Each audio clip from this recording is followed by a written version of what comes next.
Hello everyone, welcome to Only IAS. In the series of Indian Economy for Prelims 2022, we are discussing the economic survey.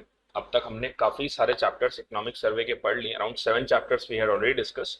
Today we will discuss one of the most important chapter in context of economic survey that doesn't have only impact on India but also on the international scenarios. सिर्फ India पे इस चीज का impact नहीं है, इसका impact पूरे world में है. And as you are right, sustainable development and climate change बहुत बहुत इंपॉर्टेंट चैप्टर है, क्योंकि आपको पता है कि क्लाइमेट चेंज के लिए the whole world is trying very hard कि क्लाइमेट चेंज जो ग्लोबल वार्मिंग है, जो ओवरऑल जो अर्थ का टेम्परेचर लगातार बढ़ते जा रहा है उसको कंट्रोल करना है एंड सो ऑन. इसके लिए पेरिस कॉन्फ्रेंस हुआ, इसके लिए अभी जो रिसेंटली मीटिंग्स हो रही हैं उन सब में भी यही बात है कि भाई जितना हो सके इस क्लाइमेट चेंज के ऊपर. जो ग्लासगो समिट हुआ उसमें भी अभी क्लाइमेट चेंज के ऊपर बात करी गई है. हर कंट्री अपने हिसाब से, अपनी क्षमताओं के हिसाब से, अपनी कैपेसिटी के हिसाब से इस क्लाइमेट चेंज के लिए they all are working very hard कि किसी तरह से इस प्रॉब्लम से निपटा जाए. देखिए, कोविड हुआ, ये जो प्रॉब्लम्स हैं ये साल 2 साल 3 साल की होती हैं, ये इतना बड़ा इम्पैक्ट नहीं डालती. बड़ा इम्पैक्ट डालती है क्लाइमेट चेंज जैसी प्रॉब्लम. जहां आप देखेंगे फॉरेस्ट फायर हो रहे हैं, अमेजोन के जंगल जल रहे हैं, आप ये देखेंगे ओशनिक लेवल लगातार बढ़ रहा है. बहुत सारी सिटीज ऐसी हैं जहाँ जो अब सबस्यूम्ड हो रही है, पानी के अंदर, समुद्र के अंदर समाई जा रही है. ठीक है, ग्लेशियर्स मेल्ट हो रहे हैं. उसके अलावा और क्या बहुत बड़ी बड़ी प्रॉब्लम है आप ये देखेंगे क्लाइमेट चेंज की वजह से. जहाँ पहले सर्बिया है, ब्रिटेन है, जहाँ पे काफी अच्छा वेदर रहा करता था, काफी ठंड रहती थी, वहां पे इस समय गर्मियों में टेम्परेचर 35-40 प्लस जा रहा है. This is climate change. Unseasonal rains हो रही हैं, रेनी सीजन बड़ा हो रहा है, गर्मियां लगा बहुत हो, गर्मी हो रही है तो बहुत ही ज्यादा हो रही है, 45, 46, 47. सर्दी हो रही है तो बहुत ज्यादा सर्दी ठंड पड़ रही है. What all this is all climate change. So whole world is right now had this particular issue. इसी के लिए बहुत सारे बड़े बड़े एक्टिविस्ट भी हैं, जैसे ग्रेटा थनबर्ग है, और बहुत बड़े बड़े लोग हैं जो क्लाइमेट चेंज के लिए they are working very hard. तो क्लाइमेट चेंज तो आप सब जहाँ समझते ही हैं, जलवायु परिवर्तन जिसको हम कहते हैं. Apart from that, sustainable development क्यों एसेंशियल है? हमारे जो बड़े बूढ़े थे, हमारे जो एंसेस्टर्स थे, उन्होंने हमारे लिए रिसोर्सेज छोड़े. उन्होंने हमारे लिए रिसोर्सेज इसलिए छोड़े ताकि हम उसे कंज्यूम कर पाए. Now it is our responsibility कि हम हमारी फ्यूचर जनरेशन के लिए रिसोर्सेज छोड़े. ये नहीं कि सारे रिसोर्सेज हम ही कंज्यूम कर रहे हैं, ओवर यूटिलाइजेशन हो रहा है, वो चीज नहीं होनी चाहिए. देखिए, रिसोर्स के कंटेक्स्ट में दो बातें बहुत इंपॉर्टेंट है. पहली बात तो ये है कि आपकी कंट्री में क्या रिसोर्स अवेलेबल हैं. जैसे हिंदुस्तान की बात करूं, ना सिर्फ हिंदुस्तान की बल्कि अगर मैं पूरे एशिया की बात करूं तो Asia is very resource rich continent. Asia है, अफ्रीका है, they are very resource rich continent. Now the problem with these two continents are they don't have technology to extract that resources fully. हमारे पास इतनी अच्छी technology नहीं है, ना हमारे पास ना अफ्रीका के पास, कि they can extract that resources completely. As a result, under utilisation है. और जिन रिसोर्सेज को एक्सट्रैक्ट कर चुके हैं, क्योंकि पॉपुलेशन काफी ज्यादा है एशिया में, तो उन रिसोर्सेज का ओवर यूटिलाइजेशन होता है. बैलेंस्ड ऑप्टिमम यूटिलाइजेशन जहां पे होता है, जैसे आपका नॉर्थ अमेरिका है, यूरोप है, वहां पर रिसोर्सेज का यूटिलाइजेशन बहुत प्रॉपर तरीके से होता है. They are not that resource rich, लेकिन वहां रिसोर्सेज का इस्तेमाल बहुत बैलेंस तरीके से होता है. वेस्टेज वहां पे बहुत कम होता है, वहां पे वैल्यू है एक्चुअली फूड की या रिसोर्सेज की. इसीलिए दे आर डेवलप्ड कंट्रीज. और जहां पर वैल्यू नहीं होगी वहां रिसोर्स वेस्ट होगा, that's why they are under developed और डेवलपिंग. ठीक है, तो सस्टेनेबल डेवलपमेंट का मतलब क्या होता है? Fulfilling the need of present generation without damaging the needs of future generation. Present generation की नीड्स को फुलफिल करना without damaging the needs of future generation. इसके लिए बहुत सारी कॉन्फ्रेंस हुई, यूनाइटेड नेशंस में ब्रंटलैंड कॉन्फ्रेंस हुई, वहां पर सस्टेनेबल डेवलपमेंट का डेफिनेशन किया गया कि व्हाट इज सस्टेनेबल डेवलपमेंट. ठीक है, तो इस पर्टिकुलर चैप्टर में there are some specific terms, there कुछ कुछ स्पेसिफिक टर्म्स हैं जिनके बारे में हमें पहले पढ़ लेना है. The very first one is forest area. What is the definition of forest area? Forest area मतलब एक ऐसा एरिया जो कि recorded हो as a forest in government records. It is called as recorded forest area. जैसे मान लीजिए particular कोई एरिया है, उसको रिकॉर्ड करा है कि भाई ये फॉरेस्ट है, it is recorded as forest in government record, it is called as recorded forest area. जिसको सरकार ने ये कहा है कि भाई ये फॉरेस्ट है हमारे हिसाब से, गवर्नमेंट के जो रिकॉर्ड्स हैं, आंकड़े हैं, उनमें इसे फॉरेस्ट माना गया है, तो उसे हम फॉरेस्ट एरिया कहेंगे. वहीं अगर मैं बात करूं फॉरेस्ट कवर क्या है, तो इसमें वो सारे all lands having more than 1 hectare इन एरिया, जिसमें ऐसे सारे लैंड जिसमें 1 हेक्टेयर से ज्यादा का लैंड है, जहां पे ट्री कैनपी, ट्रीज की जो डेंसिटी है वो 10% से ज्यादा है, irrespective of ownership and legal status. किसने उसको, उसकी ओनरशिप किसके पास है या किसके पास उसका लीगल स्टेटस है, it doesn't matter. What actually matter is कि वो लैंड हो जहाँ पे एरिया 1 हेक्टेयर से ज्यादा हो और जहाँ पे ट्री कैनोपी की जो डेंसिटी हो 10% से ज्यादा हो। जरूरी नहीं है कि वो रिकॉर्डेड फॉरेस्ट हो, जरूरी नहीं है कि गवर्नमेंट के रिकॉर्ड्स में उसका नाम दर्ज हो, लेकिन उसके लिए जरूरी है कि वहां पे ऑर्किड हो, बैम्बू हो या पाम प्लांटेशन। देखिए फॉरेस्ट कवर में कुछ इंपॉर्टेंट जो वर्ड्स आ गए हैं उनको पहले एक बार मार्क कर लेते हैं कि अगर आपसे डेफिनेशन प्रीलिम्स में सीधी सीधी पूछी जा सकती है कि फॉरेस्ट कवर में क्या आता है। सबसे पहले तो जो एरिया है it should be more than 1 hectare, 1 hectare से ज्यादा का एरिया होना चाहिए, दैट इज मोस्ट इंपॉर्टेंट। फिर यहाँ पे जो ट्री कैनोपी है, डेंसिटीज जो है ट्री की, that should be more than 10%, 10% से ज्यादा की डेंसिटी होनी चाहिए। उसके अलावा ओनरशिप और लीगल स्टेटस डजंट मैटर, यहाँ पर ये होना चाहिए कि it include orchid, bamboo and palm plantation. It include orchid, bamboo and palm plantation. तीन चीजें आ गई। सबसे पहले 1 हेक्टेयर इन एरिया, 1 हेक्टेयर से ज्यादा होना चाहिए। दूसरा, ट्री की जो कैनोपी डेंसिटी है वो 10% से ज्यादा होनी चाहिए। तीसरी, orchid, bamboo and palm plantation. This is very important. तो इन तीन चीजों को जब हम इंक्लूड कर लेते हैं we call it forest cover, इसे हम फॉरेस्ट कवर कहते हैं। अब इसी में एक और शब्द बहुत इंपॉर्टेंट है, that is single use plastic. ये सिंगल यूज प्लास्टिक भी बहुत ज्यादा न्यूज में था। What is that single use plastic? Single use plastic मतलब एक ऐसा प्लास्टिक जिसको आप सिर्फ एक बार इस्तेमाल करते हैं फिर आप उसे फेंक देते हैं, ठीक है, उसका रिपीटेटिव यूज नहीं हो सकता। इसकी सबसे बड़ा डिसएडवांटेज है कि ये एनवायरनमेंट को सबसे ज्यादा पल्यूट करता है, और ये इतना पल्यूट करता है एनवायरनमेंट को, ये जो है, जो आपकी सीवेज लाइंस होती हैं उन्हें चोक कर देता है, ठीक है। ये इतना ज्यादा होता है कि इसको जलाने पे इसका डिग्रेडेशन करना थोड़ा सा डिफिकल्ट है। That is single use plastic, जो सिर्फ एक ही बार इस्तेमाल हो सके। जैसे आपने कभी देखा होगा, स्टूडेंट, आप लोग स्टूडेंट्स ही हैं सब, दिल्ली में या कहीं पर भी आप चाय पीने जाते हैं, चाय पैक करवाते हैं तो एक वो पन्नी जैसी होती है जिसमें वो चाय डालते हैं, that is single use plastic. उसका फर्दर फिर यूज नहीं हो सकता। This is called as single use plastic, ठीक है। चलिए अब बात करेंगे सबसे पहले सस्टेनेबल डेवलपमेंट गोल्स की। तो पहले इसको स्टार्ट करने से पहले मैं आपको थोड़ा सा पीछे लेके जाता हूं। 2000, ईयर 2000, ईयर 2000 में यूनाइटेड नेशंस ने स्टार्ट किया क्या चीज? Millennium development goal. United nation ने ईयर 2000 में स्टार्ट किया मिलेनियम डेवलपमेंट गोल। 15 साल के लिए टारगेट्स बनाए गए कि 15 साल के जो टारगेट्स 2000 से 2015 तक टारगेट्स बनाए गए जो वर्ल्ड लेवल पे जो यूएन के मेंबर नेशंस हैं उन्हें पूरे करने थे। बाइंडिंग नहीं थे, सिर्फ आपको एक अच्छे डायरेक्शंस प्रोवाइड करने के लिए ये कुछ गाइडलाइंस दी गई थी कि भाई आपको 15 साल का टाइम दिया जाता है, इसमें आप ये कुछ स्पेसिफिक टारगेट्स पूरे करिए, ठीक है। 2015 में कुछ टारगेट्स पूरे हो पाए, कुछ नहीं हो पाए। फिर 2015 के बाद जियोपॉलिटिकल चेंजेस बहुत ज्यादा हो गए थे वर्ल्ड लेवल पे, इसीलिए यूएन ने थोड़ा सा उसमें चेंज किया और 2015 से 2030 तक के लिए डेवलप किया sustainable development. They started with sustainable development goal. इस सस्टेनेबल डेवलपमेंट गोल में 17 गोल्स इन्होंने बनाए। कितने गोल इन्होंने बनाए? इन्होंने बनाए 17 गोल्स। 17 गोल्स इन्होंने बनाए और इन 17 गोल्स में स्पेसिफिक टारगेट्स थे, जैसे no poverty, zero hunger, good health, quality education, gender equality, clean water, affordable energy, decent work condition, industry innovation infrastructure required in reduce inequality, sustainable cities, consumption responsible, climate action, life below water, life on land, peace, justice, partnership of the good.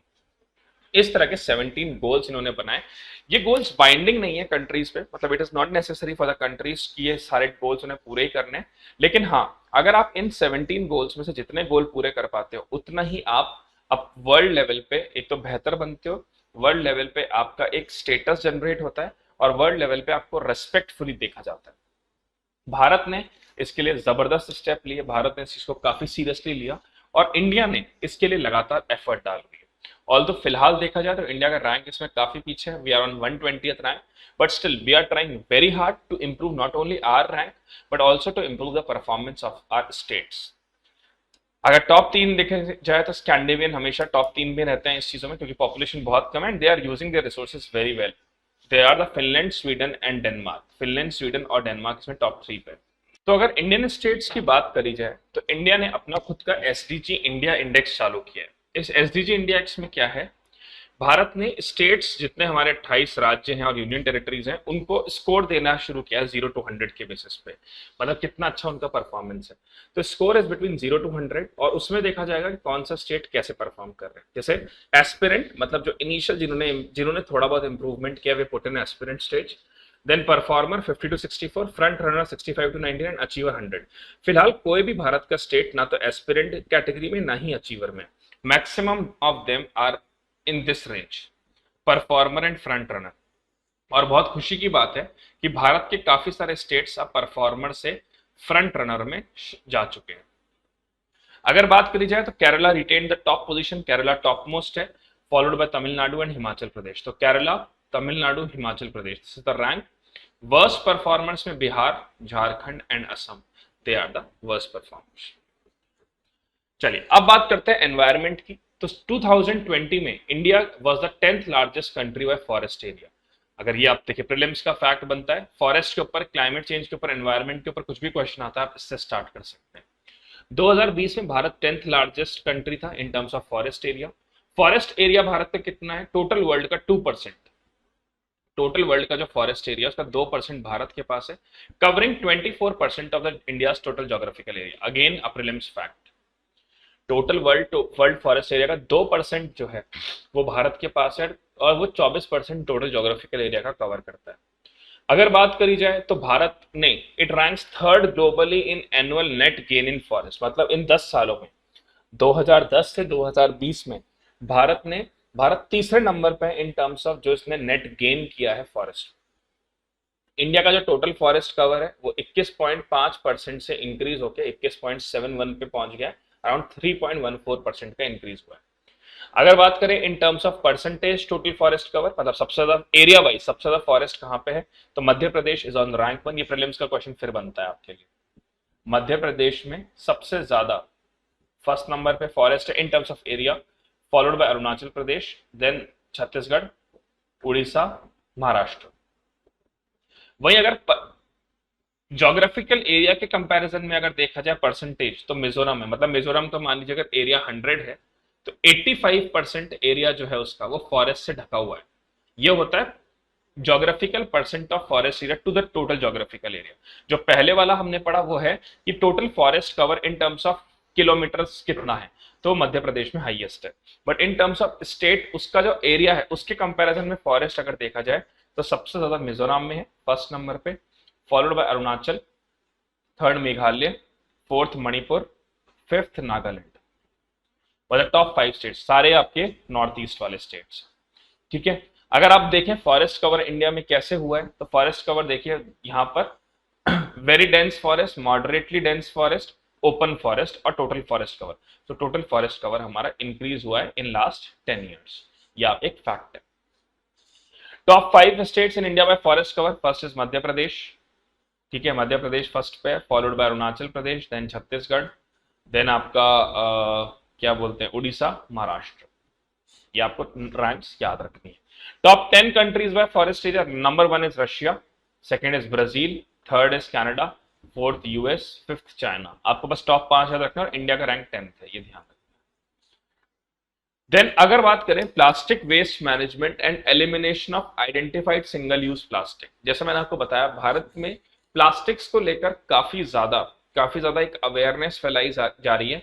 बीच में 5-6 साल पहले plastics के ऊपर ban लगा दिया था states ने, paper bags या जूट बैग्स को ही अलाउ कर रखा था, लेकिन बाद में थोड़ी सी ढिलाई हुई। और इंडिया में सबसे बड़ी प्रॉब्लम यह है कि अगर यहाँ पे कोई लॉ बनाया जाए या सरकार स्ट्रिक्टली बोल दे कि आपको ये काम नहीं करना, तो उस पर फिर अगर कोई वो काम करता है तो लगाइए उन पे हैवी पेनल्टीज, डालिए उन्हें जेल के अंदर, अगर वो तब भी नहीं मान रहे हैं तो। हमारे यहाँ दिक्कत ये कि लॉ सीरियसली बनता है लेकिन 1 साल बाद ही उसमें ढिलाई होनी शुरू हो जाती है। अब आप देखिए प्लास्टिक चारों तरफ बिक रहा है, फिर वही प्रॉब्लम है। तो जो आपने उन 2 साल 6 महीने 8 महीने में तो कुछ इंप्रूवमेंट किया, वापस वो खत्म हो गया। ठीक है, this is the actual thing that we need to carry on. तो सबसे पहले हमारा टारगेट है कि सिंगल यूज प्लास्टिक को हमें 2022 तक एलिमिनेट करना है, ऑल्दो ये बहुत डिफिकल्ट है। दूसरी चीज हमें यह करना है कि आइडेंटिफाई करना है सिंगल यूज प्लास्टिक आइटम्स को, जिसमें सिंगल यूज प्लास्टिक आइटम होते हैं जिनकी यूटिलिटी काफी कम है, यूज काफी कम है और जिनको डिग्रेड करने में काफी समय लगता है। फिर हम ये बोल रहे हैं कि प्लास्टिक कैरी बैग्स में उनकी थिकनेस हम बढ़ा देंगे 50 माइक्रोन से 75 माइक्रोन, 30 सितंबर 2021 तक बढ़ा दिया है और 120 माइक्रोन तक कर देंगे उसे 2022 तक। अब इसकी थिकनेस बढ़ाने से फायदा क्या होगा, उसको डिग्रेड करना आसान होगा। अपार्ट फ्रॉम दैट और क्या कर रहे हैं, और हम ये कह रहे हैं कि प्रोड्यूसर्स रिस्पॉन्सिबिलिटी, भाई जो प्रोड्यूस कर रहा है उसकी रिस्पॉन्सिबिलिटी होगी कि वो किस तरह से उसको एनवायरमेंट में यूज कर रहा है और किस तरह से उसको डिग्रेड कर रहा है जो उस प्लास्टिक को प्रोड्यूस कर रहा है। Apart from that we also request to constitute a special task force to monitor this whole plastics. पूरे देश में जो प्लास्टिक जो इस्तेमाल हो रहा है उसका डिग्रेडेशन, उन सब चीजों के लिए we need to create a special task force. ठीक है। Apart from that national level task force बनाई जाएगी by ministry of environment, forest and climate change, जिसमें स्टेट्स के सारे स्टेट्स के और यूटीज के मेंबर्स होंगे इंक्लूडिंग सेंट्रल मिनिस्टर्स, जो ये देखेंगे कि किस तरह से हम रेगुलेशन बना पाए, किस तरह से इसको एलिमिनेट करें, किस तरह से लोगों में अवेयरनेस डाली जाए कि भाई प्लास्टिक्स का यूज नहीं करना, किस तरह से इसका डिग्रेडेशन करना है। दिल्ली में आप देखोगे एक मॉडल टाउन नाम की एक जगह है, वहां पर इतना बड़ा एक पूरा माउंटेन बन गया है प्लास्टिक से। ऐसा कहा जाता है कि वहां पर अगर कोई व्यक्ति बिना मास्क लगाए उस एरिया में चला जाए तो he will not survive for more than half an hour. आधे घंटे के अंदर मर जाएगा वो, अगर वो बिना मास्क लगाए वहां जाए तो। और इस ये तक कहा गया है कि अगर कोई व्यक्ति वहां पर रात को उस एरिया में चला जाए तो वो वहां पर सांस नहीं ले सकता, इतना ज्यादा वहां पे मीथेन जनरेट होता है। तो आप देखिए कि हमारी कैपिटल में ये प्रॉब्लम है, दिल्ली में हो रहा है ये, तो बाकी राज्यों को तो हम समझ सकते हैं। ओशंस जो है वो पोल्यूटेड है। चलिए जहां पे जैसे मुंबई है, मुंबई हुआ आपका, कैलकाटा हुआ, जहां पे समुद्र है वहां पे सारा वेस्ट समुद्र में डाला जा रहा है। उससे क्या हो रहा है, उससे जो बायोलॉजिकल ऑक्सीजन डिमांड है वो कम हो रही जा रही है। इससे जो वाटर एनिमल्स हैं उनको उनकी डेथ हो जा रही है। काफी सारी डॉल्फिन्स, वेल्स, कितना न्यूज में आता रहता है कि they died because of that. तो we need to protect the environment, we need to protect our fauna and flora both. फिर बात करेंगे ग्राउंड वाटर एक्सट्रैक्शन की। हम पिछली क्लास में पढ़ चुके हैं, ग्राउंड वाटर एक्सट्रैक्शन इंडिया में काफी ज्यादा हो रहा है, स्पेशली तमिलनाडु, राजस्थान, पंजाब, यहाँ पे बहुत ज्यादा ग्राउंड वाटर एक्सट्रैक्शन है। तो ग्राउंड वाटर एक्सट्रैक्शन, इसमें एक रेंज दी है कि अगर आप 70% से कम एक्सट्रैक्शन करते हो तो दैट इज सेफ। 70 से 90% अगर आप करते हो दैट इज सेमी क्रिटिकल, मतलब वो फिर भी बर्दाश्त हो सकता है। 90 से 100% तक कर रहे हो तो वो बहुत एक अलार्मिंग सिचुएशन है। और 100 से ज्यादा अगर आप कर रहे हो तो वो ओवर एक्सप्लॉयटेशन है। तो अगर आप इंडिया में देखें तो 2004 में देखिए 71 यूनिट्स जो थी उनमें सेफ पे थी। नाउ इट रिड्यूसेस टू 64 पे आ गया, 63 64 पे आ गया। दैट मीन्स इतना ओवर हमारे यहाँ पे ग्राउंड वाटर एक्सट्रैक्शन हो रहा है। We need to control this. अगर ये अभी कंट्रोल नहीं हुआ तो एक समय आएगा कि ये ग्राउंड वाटर खत्म ही हो जाएगा, पीने के लिए पानी नहीं बचेगा। And even the water crisis, Tamil Nadu, Bangalore, बहुत बुरी हालत है, वहां पे पानी पीने को ही नहीं है। पानी काफी महंगा मिल रहा है, वो टैंक से पानी सप्लाई होता है। ठीक है, वो वाटर ट्रेन्स चल रही हैं लातूर में, वेस्टर्न राजस्थान में। So we need to protect the water. आगे बात करते हैं रिवर्स को लेके। तो गवर्नमेंट ने एक प्रोजेक्ट स्टार्ट किया था, नमामि गंगे मिशन। ये अभी का प्रोजेक्ट नहीं है, बहुत सालों से चल रहा है। पहले इसका क्लीन गंगा मैकेनिज्म नाम था, फिर स्वच्छ गंगा नाम आया इसका, अब it's name change to Namami Gange mission. According to a government survey इतना ज्यादा पैसा गवर्नमेंट इसमें खर्च कर चुकी है, बट स्टिल चीजें वहीं की वहीं है। क्यों है? क्योंकि वही अवेयरनेस की कमी है। जब 15-20 दिन, एक महीना लॉकडाउन लगा था, गंगा अपने आप साफ हो गई थी। सोचिए नेचर में कितनी ताकत है, गंगा ने अपने आप को साफ कर लिया था। लेकिन सरकार चाहे अरबों लगा दे, चाहे 100 करोड़ लगा दे, चाहे 500 करोड़ लगा दे, चाहे 1000 करोड़ लगा दे, जब तक आप अवेयरनेस जनरेट नहीं करोगे, जब तक लोग अपनी रिस्पॉन्सिबिलिटी नहीं समझेंगे कि ये हमारा एक सोर्स ऑफ वाटर है। सिर्फ इसको रिलीजियस पर्सपेक्टिव से मत देखिए, इस पर्सपेक्टिव से देखिए कि ये एक सोर्स है जो 5 स्टेट्स को पानी पिलाता है, उत्तराखंड, यूपी, बिहार, झारखंड, वेस्ट बंगाल। फिर इसकी जो ट्रिब्यूटरीज हैं वो और स्टेट सिटीज में जाती हैं। ठीक है, तो हमारे लिए ये गंगा सिर्फ एक रिलीजियस पर्सपेक्टिव से इंपॉर्टेंट नहीं है, ये पूरी नॉर्थ को चलाती है, पूरी नॉर्थ के लिए एक संजीवनी बूटी है, पूरे नॉर्थ के लिए लाइफलाइन है। अगर हम उस गंगा को गंदा करेंगे, हम वहीं पे नहा रहे हैं, धो रहे हैं, कपड़े वहीं धो रहे हैं, वेस्ट उसमें फेंक रहे हैं। कानपुर की जो इंडस्ट्रीज हैं, लेदर इंडस्ट्रीज, वो अपना सारा वेस्ट गंगा में डाल रही हैं। तो एक टाइम, पता है, the thing is that nature बहुत जेनरस है। नेचर बहुत ज्यादा हम लोगों से प्यार करती है। नेचर पूरी तरह से कोशिश करती है कि मैं इंसानों को अपनी गोद में लेकर खिलाऊं। लेकिन दिक्कत क्या है, हम नेचर को इतना ज्यादा परेशान करते हैं, हम नेचर को इतना डिस्टर्ब करते हैं, हम नेचर को इतना ज्यादा पल्यूट करते हैं, और फिर जब वो हल्का सा अपना रौद्र रूप दिखाती है, गुस्सा करती है, तो फिर उस वो उत्तराखंड में बाढ़ बनती है, फिर वो अर्थक्वेक जनरेट करती है, फिर वो लैंडस्लाइड्स जनरेट करती है।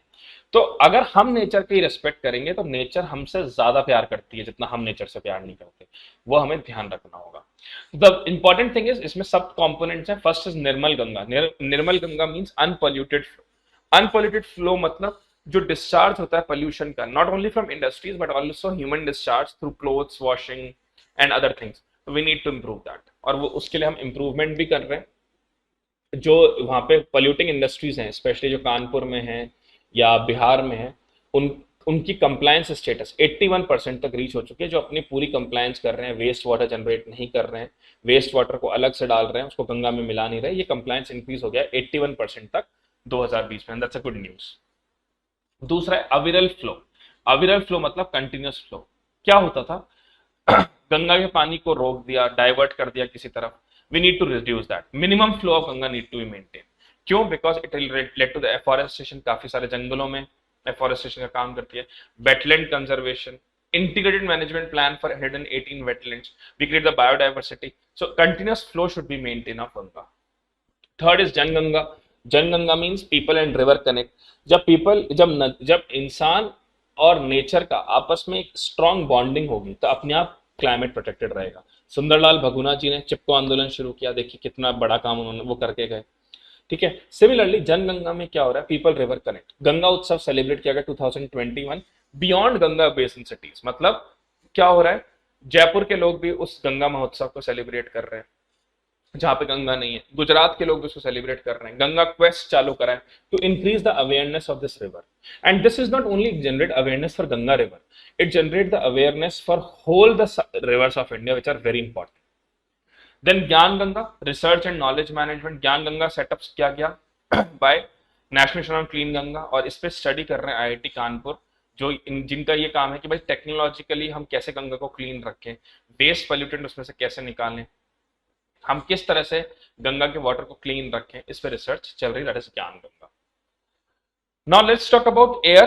तो national clean air programme, it's focus on that 20 to 30% reduction in particulate matter, PM 2.5 और PM 10 को हमें एटलीस्ट 20 to 30% रिडक्शन करना है 2024 तक, जिसमें अराउंड 132 सिटीज इंडिया की ली गई हैं, including 34 million plus cities, urban agglomerations, और 15 फाइनेंस कमीशन ने रिकमेंड किया है कि किस तरह से एयर क्वालिटी इंडेक्स मेंटेन रखा जाए। भारत ने इसके लिए एयर एम्बियंट क्वालिटी इंडेक्स भी बनाया, जिसमें आप देखते होंगे वेरी पुअर, हैजार्डस, ये स्टेटस आता रहता है, जैसे sensitive for the children, don't go outside, stay at indoors, ये सब क्या है, this is by air ambient quality index.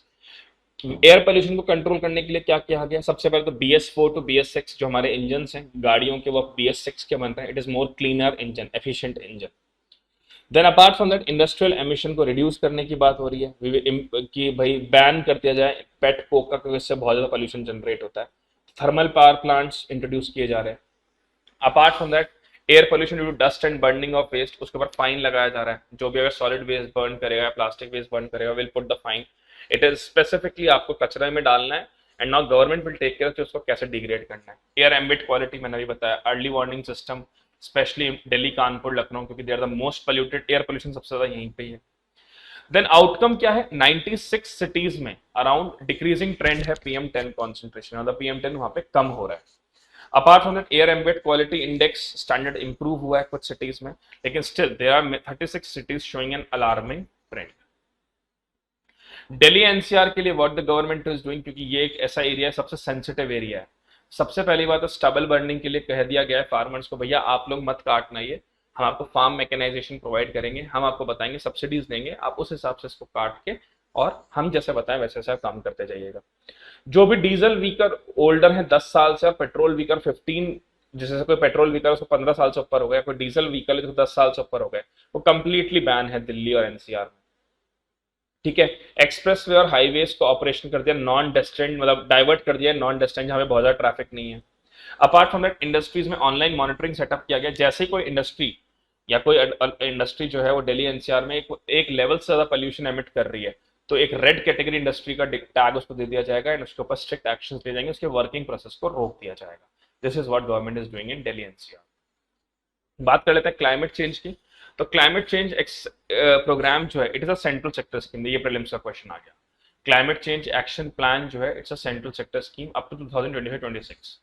30 projects को हमने सैंक्शन किया under national adaptation fund. National hydrogen mission we are planning, हम क्या कर रहे हैं, सीएनजी और हाइड्रोजन को ब्लेंड कर रहे हैं। सीएनजी अपने आप में क्लीन फ्यूल है, लेकिन अगर उसको हाइड्रोजन के साथ ब्लेंड कर दिया जाएगा तो 50% और क्लीनर हो जाएगा। Apart from that we are also targeting of 20% ethanol blending with petrol, जिससे फायदा क्या होगा, पहली बात तो पेट्रोल का इंपोर्ट कम हो जाएगा, दूसरी बात वो भी एक क्लीन फ्यूल में कन्वर्ट हो सकता है। Then net zero carbon emission by 2030 set by Indian Railways, 100% electrification कर दिया जाएगा इंडियन रेलवेज का 2023 तक। ठीक है, renewable energy, LED lighting at railway station and so on. Then let's talk about PM Kusum. PM Kusum का मेन ऑब्जेक्टिव है solar panels का इस्तेमाल करना, सोलर पंप्स को यूज करना, सोलर सेल्स का इस्तेमाल करना। ज्यादातर जो गवर्नमेंट बिल्डिंग्स है मेजर सिटीज में, वहां पे कंप्लीट सोलर पैनल्स लग चुके हैं, मतलब वहां पे अब इलेक्ट्रिसिटी जो है वो सोलर पैनल से आती है। इनिशियल इंस्टॉलेशन कॉस्ट हाई है, मेंटेनेंस कॉस्ट थोड़ी सी हाई है, लेकिन जो बिल्स आते हैं वो ऑलमोस्ट 50% तक कम हो जाते हैं। सरकार ने ये भी बोल दिया कि सोलर पावर इनिशिएटिव को बैंक्स जो है, आरबीआई ने डिक्लेयर कर दिया, इनको प्रायोरिटी सेक्टर लैंडिंग में डाला जाए। मतलब अगर आज आपको सोलर पैनल लगाना है और उसके लिए मान लीजिए कोई कंपनी सेटअप हो रही है, उसको लोन चाहिए, it come under the priority sector lending. 50 solar park install करे गए, rooftop solar power program start कर दिया गया, स्पेशली गवर्नमेंट बिल्डिंग में। Solar light, solar study lamps, solar power packs, all are done to promote the solar technology. Next talk about finance for sustainable development. भाई आप इतना सारा काम कर रहे हो, उसके लिए पैसा भी तो चाहिएगा। तो पैसा लाने के लिए सबसे पहले आरबीआई ने एक सस्टेनेबल फाइनेंशियल ग्रुप सेटअप किया है, whose objective is to promote sustainable finance and climate risk। मान लीजिए कोई इंडस्ट्री है, कोई ऑर्गेनाइजेशन है, वो चाहती है सस्टेनेबिलिटी प्रमोट करना, तो RBI says that to commercial banks give them loan on priority. Apart from that task force setup की जाएगी through the for sustainable finance. अगर मान लीजिए टास्क फोर्स में काम क्या है कि जो भी organization, industry, government department sustainable finance promote करवाना चाहता है, give them money. Apart from that अगर मान लीजिए कोई इंडियन कंपनी है, उसको लोन रेज करना है and through green bonds they can issue the green bonds, और जब वो फॉरेन कंट्री से पैसा ले रही है they can implement for the climate betterment. ठीक है, जैसे मान लीजिए रिलायंस है, रिलायंस को मान लो सीएसआर एक्टिविटी के लिए, कॉर्पोरेट सोशल रिस्पॉन्सिबिलिटी के लिए 500 करोड़ रुपए चाहिए, they can issue the green bond, take 500 crore rupees and उससे वो एनवायरमेंट के लिए they can work. So this is finance for sustainable development. अगर बात किया जाए इंडिया का इनिशिएटिव एट इंटरनेशनल स्टेट पे, तो सबसे पहले भारत क्या कर रहा है, डिजास्टर रेजिलिएंट इंफ्रास्ट्रक्चर बना रहा है। इस तरह का इंफ्रास्ट्रक्चर बना रहा है जो डिजास्टर में अफेक्टेड ना हो, डिजास्टर को झेल सके।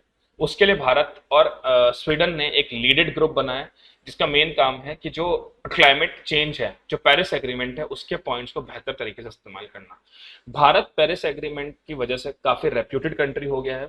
इंडिया पेरिस एग्रीमेंट के तहत जो इंटेंडेड नेशनल डिटरमाइंड कॉन्ट्रीब्यूशन है, उसमें बहुत स्ट्रिक्टली भारत काम कर रहा है एंड वर्ल्ड लेवल पे उस पर इंडिया का अप्रिसिएशन भी हो रहा है। And now Sweden is joining hand with India for this particular ambitious Paris agreement को पूरा करने के लिए। देन अपार्ट फ्रॉम दैट अभी COP26 में ग्लासगो में जो समिट हुआ, भारत ने उसमें काफी ज्यादा बात करी कि भाई किस तरह से हम diverse area fishery, agriculture, wellness, dietary को इंप्रूव करें, लाइफस्टाइल को बेहतर करें, क्लाइमेट चेंज के लिए किस तरह से हम स्टेप्स ले सकते हैं। This is all is propagated by Indian PM and he got the champion of earth award also for that. Then international solar alliance तो आप जानते हैं ही, गुड़गांव में ये स्टार्ट किया गया with the help of India and France ने मिलकर ये स्टार्ट किया था। अब इसमें एक बहुत इंपॉर्टेंट चीज ऐड कर दी गई है in the Glasgow summit itself, that is one sun one world one grid. What is this? Suppose करिए मान लीजिए आज इंडिया ने सोलर पैनल्स लगाए, सोलर सेल्स लगाए, और सोलर पैनल, सोलर सेल्स लगा के इंडिया के पास एक्सेस ऑफ सोलर टेक्नोलॉजी है। इंडिया ने उस इलेक्ट्रिसिटी को किसी दूसरी कंट्री को ट्रांसफर कर दिया। This is one sun one world one grid. पहले हमारा टारगेट था कि रिन्यूएबल एनर्जी से 175 गीगावाट ऑफ एनर्जी प्रोड्यूस की जाए, जिसमें से 100 गीगावाट सोलर एनर्जी से 75 other. Right now the target is to produce 500 gigawatt through renewable energy. ठीक है, apart from that India is implementing NDC's target under the Paris agreement. So that's all in climate change and sustainable development. I hope you like this class. इसमें हमने काफी सारी चीजों को cover किया है and this is very important from exam point of view. Thank you so much. Take care of your health.